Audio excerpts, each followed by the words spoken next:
ভাই পিছায় যেতে হবে ভাইয়া।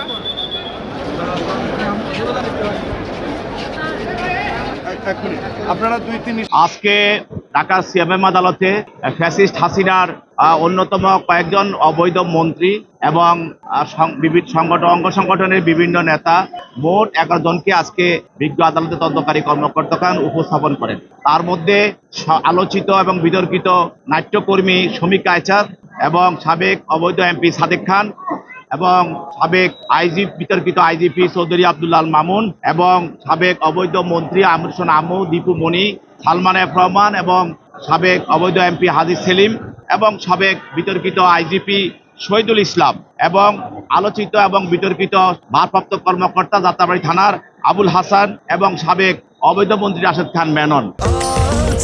স্বাস্থ্যকর অল টাইম হানিকম, সব সময় অল টাইম হেলদি লাইফ। তাদেরকে বিভিন্ন মামলায় তাদেরকে তদন্তকারী কর্মকর্তা গ্রেপ্তার দেখানোর জন্য আবেদন করেন।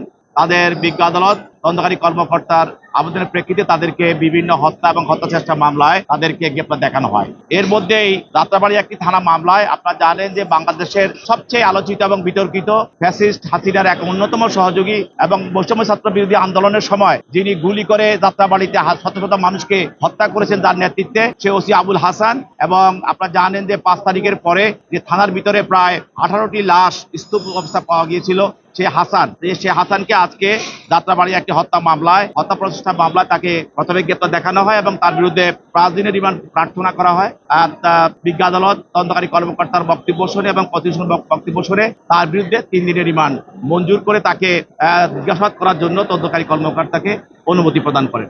এবং তদন্তে আমাদের এটা তদন্ত তো একটা ধারাবাহিকতা কার্যক্রম। বিভিন্ন মামলা তদন্ত করতে গেলে তদন্তকারী কর্মকর্তা তখন নতুন নতুন আসামিদের মামলার বিষয়ে সম্পৃক্ততা এবং জড়িত থাকার বিষয়টা চলে আসে, তখন তাদেরকে আদালতে এনে গ্রেপ্তার দেখানো হয়।